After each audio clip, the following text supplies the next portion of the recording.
குக்கு media நேயர்களுக்கு அன்பு வணக்கம். இன்றைக்கி நம்மளுடைய திரை விமர்சனம் நிகழ்ச்சியில் நம்ம பார்க்க போகிற திரைப்படம் திரு சித்தார்த் விஸ்வநாத் அவர்களுடைய இயக்கத்திலையும் திரு ஆர்ஜே பாலாஜி அவர்களுடைய நடிப்பிலையும் வெளிவந்திருக்கக்கூடிய ஸ்வர்கவாசல் திரைப்படத்தை பற்றி தான் பார்க்க போகிறோம். ஸ்வர்கவாசல் இந்த படத்தை பற்றி பார்த்தோம் அப்படின்னாக்கா, இந்த படம் இந்த டைரக்டர் திரு சித்தார்த் விஸ்வநாத் அவர்களுக்கு முதல் படம். பட் இந்த படம் ஒரு முதல் படம் டைரக்டர் பண்ண மாதிரி இல்லை. ஏன்னா அந்த அளவுக்கு இந்த படம் ரொம்ப குவாலிட்டியாக, டெக்னிக்கலி குவாலிட்டியாகவும், ஸ்க்ரீன் ப்ளே, ஸ்கிரிப்ட் வைஸ் எல்லாமே ரொம்ப எக்ஸலண்ட்டாக பண்ணியிருக்காங்க. மேபி அவருடைய ரைட்டிங் இந்த படத்தில் அவர் தமிழ் பிரபா இந்த படத்தில் எழுத்தும் எழுதியிருக்காரு. ஏன்னா இது வரைக்கும் நம்ம நல்ல சக்ஸஸ்ஃபுல்லான ஃபிலிம்ஸ் முன்னாடியெல்லாம் பார்த்தோம் அப்படின்னாக்கா, நிறைய நல்ல படங்கள், நல்ல நாவலிஸ்ட், நல்ல எழுத்தாளர்களை வச்சு அந்த படம் பண்ணும்போது ரொம்பவே நல்லா வந்திருந்திருக்கு. அந்த வரிசையில் பார்த்தோன்னா பிரபாகரன் ஆகிய தமிழ் பிரபா அவர்கள் இது வரைக்கும் பண்ண படங்கள் பார்த்திங்கன்னா சர்பட்டா பரம்பரை, அப்புறம் தங்கலான், பேட்டை மாதிரி படங்கள்லாம் அவர் ஒர்க் பண்ணியிருக்காரு. ஸோ அந்த மாதிரியான ஒரு இம்பார்ட்டண்ட்டான ஒரு பர்சனை இந்த படத்தில் வச்சுருக்கிறதுனால ஸ்க்ரீன் பிளேலையும் அந்த ஸ்கிரிப்ட்லேயும் ஒரு நல்ல கிரிப்பிங்கான ஒரு கான்செப்ட் இருக்குது. அண்ட் இன்னொன்று, ஸ்க்ரீன் பிளேன்னு சொல்லும்போது இந்த படத்தோடைய மேக்கிங் ஸ்க்ரீன் பிளே வைஸ் பார்த்தோம் அப்படின்னாக்கா ஒரு நரேஷன்லேருந்து தான் போய்கிட்டு இருக்கு. ஏற்கனவே நிறையவே இந்த மாதிரியான படங்கள் வந்திருந்தாலும் கூட, குறிப்பாக சொல்லணுன்னா ரொம்ப சக்ஸஸ்ஃபுல்லான 2 ஃபிலிம்ஸ் நான் சொல்லணும்.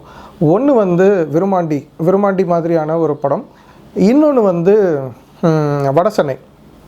விருமாண்டி, வடசென்னை, இந்த 2 படத்துக்கும் இருக்கிற ஒற்றுமை என்ன அப்படின்னு பார்த்தீங்கன்னா, ரெண்டுமே ஜெயிலில் பற்றின கதை. அந்த ஜெயிலுக்குள்ளே ரியாட் இருக்கிறது ஒரு பக்கம், ஜெயிலுக்குள்ளே இருக்கிற பிரச்சனைகளை பேசுகிறது, பிளாக்ஸ் பற்றி பேசுகிறது, லேபிள் பற்றி பேசுகிறது, இந்த மாதிரி நிறைய விஷயங்களை உள்ளடக்கின படங்கள் இந்த 2 படங்களும். இந்த 2 படங்களும் சொல்லாத சில விஷயங்களை இந்த படம் சொல்ல முயற்சி பண்ணியிருக்குன்னு தான் சொல்லணும். ஏன்னா இந்த படத்தில் அவ்வளோ கிரிப்பிங்கான சீக்வன்சஸ் நல்லாவே இருக்குது. ஃபர்ஸ்ட் ஆஃப் எதை நோக்கி இந்த படம் போயிட்டுருக்கு, அந்த ரியாட் எப்படி நடந்தது அப்படின்றதுக்கான விசாரணையில் ஆரம்பிக்கிற இந்த படம் ரொம்ப அழகாக one after the other unveil ஆகிட்டே வருது. ஆனால் இது அன்வீல் ஆகும்போது ஒவ்வொருத்தரும் நிறைய கதைகளை சொல்கிறாங்க. அந்த கதைகளெல்லாம் நம்ம பார்வைக்கு கோர்வையாகவே கொண்டு போயிருக்காங்க. இதை ஸ்க்ரீன் ப்ளே பண்ண விதம், இதுதான் நான் சொல்ல வந்தேன். இதை ரொம்ப ஒன் ஆஃப்டர் தி அதர் அந்த கதையை சொல்கிறதெல்லாம் நிறைய பேரோட ஐவியூலேருந்து அந்த கதையை சொல்கிறாங்க, அவங்களுடைய கதையை சொல்லுவாங்க. ஆனால் ஒரு குறிப்பிட்ட இடத்த பற்றி, ஒரு விஷயத்தை பற்றி அவங்க சொல்லும் போதெல்லாம் வேறு ஆட்கள் வேறு கதைகளை சொல்கிறாங்க. ஆனால் நமக்கு அதை பார்க்குறதுக்கு ஒரே சீராக, ஒரே லெங்க்த்தாக, ஒரு கதையாக நமக்கு தெரிகிற மாதிரி பண்ண விதம் ரொம்ப நல்லா இருக்குது. இங்கே நம்ம போலீஸா, அவன் போலீஸா? தூக்கி நிறுத்தியிருக்குது அப்படின்னு பார்த்தீங்கன்னா ஆர்ஜே பாலாஜியோட ஆக்டிங். ஏன்னா ஆர்ஜே பாலாஜி இது வரைக்கும் நம்ம ஒரு காமெடியான ஒரு ஃபேமிலி சப்ஜெக்ட்ஸாக ஹேண்டில் பண்ண ஆர்ஜே பாலாஜி அவர்கள், இந்த படம் ஒரு A சர்டிஃபைட் ஃபிலிம். கண்டிப்பாக இந்த படத்தில் செக்ஸ் அண்ட் ஆக்ஷன் அண்ட் இது மாதிரி நிறைய விஷயங்கள் இருக்குது. ஸோ இது ஃபேமிலிக்கான ஃபிலிம் கிடையாது. பட் ஸ்டில் ஒரு ஃபில்ம் லவர்ஸ்க்கு கண்டிப்பாக இந்த படம் ரொம்ப பிடிக்கும். பர்டிகுலர்லி வடசென்னை மாதிரி படம் உங்களுக்கு பிடிக்கும் அப்படின்னாக்க இந்த படம் கண்டிப்பாக உங்களுக்கு பிடிக்கும். யார் என்ன பண்ணாலும் சகிச்சு தான் போகணும்ல. இந்த படத்தோட கேஸ்டிங், மற்ற கேஸ்டிங் எல்லாம் அப்படி பார்க்கும்போது செல்வராகவன் சாரோடைய போர்ஷன்ஸ் கொஞ்சம் இருக்குது, திரு கருணாஸ் அவர்களுக்கு இருக்குது. இவங்கெல்லாம் கொஞ்சம் இம்பார்ட்டண்ட் ரோலில் இந்த படத்தில் வர்றாங்க.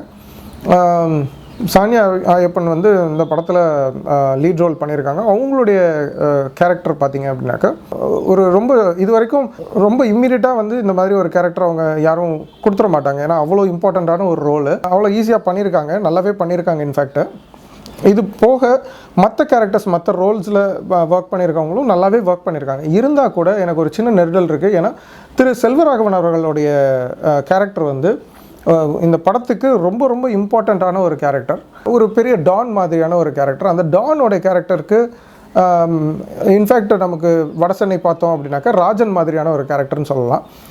அந்த கேரக்டருக்கு நம்ம ஏற்கனவே ராஜன் பார்த்த மாதிரி இந்த செல்வராகவன் கேரக்டர் நம்மளால் ஏற்றுக்க முடியலையோ அப்படின்னு தோணுது. உங்களுக்கு என்ன தோணுதுன்றதை கமெண்ட்ஸில் கண்டிப்பாக சொல்லுங்கள். இந்த ரோலுக்கு வேறு யார் சூட் ஆகிருப்பான்றதையும் சொல்லுங்கள். அவங்க அதை கண்டுபிடிக்காமையாக இருப்பாங்க. ஏன்னா அவங்களுக்கு சொர்க்கத்துக்கு போகணுன்ற ஆசை இல்லை.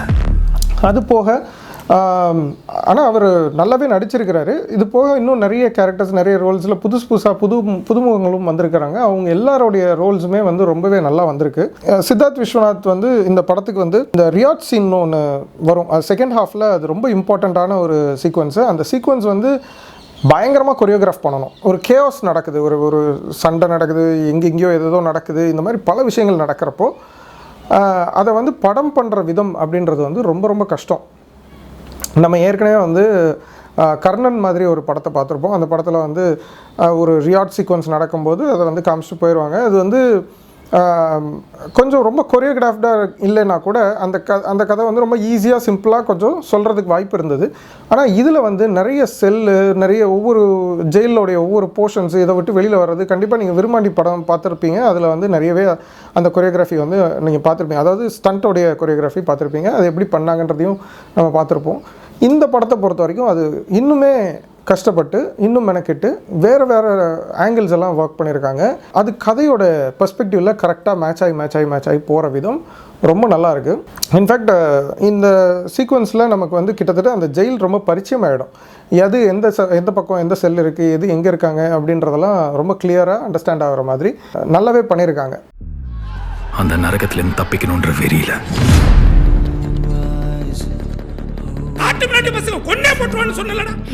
ஸோ இந்த படத்துடைய சினிமாட்டோகிராஃபர் திரு பிரின்ஸ் அவர்கள் வந்து இந்த படத்தை வந்து இதுவரைக்கும் இப்படி ஒரு படத்தை வந்து பண்ண முடியுமா, இந்த மாதிரி ஒரு விஷயம் செய்ய முடியுமா அப்படின்னு ஒரு டைரக்டர், ஃபஸ்ட்டு டைம் டைரக்டருக்கு வந்து கண்டிப்பாக இது தோணியிருக்கும்.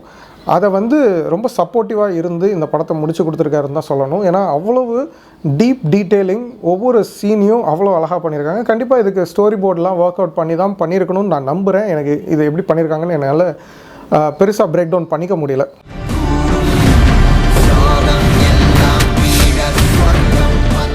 படத்துடைய மியூசிக் பார்த்திங்கன்னா கிறிஸ்டோ சேவியர் அவர்கள் பண்ணியிருக்காங்க. கிறிஸ்டோ சேவியர் அவர்கள் வந்து ஏற்கனவே மலையாளத்தில் நிறைய படங்கள் பண்ணியிருந்தாலும் தமிழில் அவருக்கு இது ஃபஸ்ட்டு படம். இந்த படம் வந்து மியூசிக்கை பொறுத்த வரைக்கும் ஒரு பெரிய இது இல்லைனா கூட, அதாவது ஒரு பெரிய பாடல் அது இதுன்னு எதுவுமே பெருசாக இல்லை.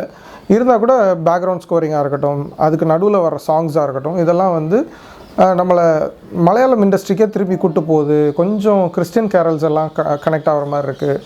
அப்புறம் பாட்டு ஆரம்பிக்கிறதே வந்து இங்கிலீஷில் ஆரம்பித்து நடுவில் எங்கேயோ ஒரு இடத்துல தமிழ் அப்படியே வந்து ஜாயின் ஆகி அப்படி போகும்.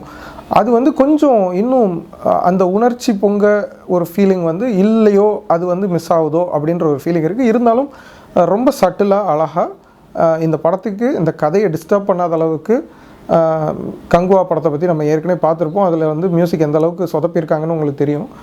அந்த மாதிரிலாம் இல்லாமல் இந்த படம் வந்து உண்மையிலேயே ரொம்ப இம்பார்ட்டன்ஸ் கொடுத்து நல்லாவே பண்ணியிருக்காங்க. இருந்தாலும் ஒரு தமிழ் ஆடியன்ஸாக என்னால் வந்து அந்த மலையாளமோடைய வாசம் வந்து அந்த படம் முழுக்க இருக்கிறத நான் ஃபீல் பண்ண முடியுது.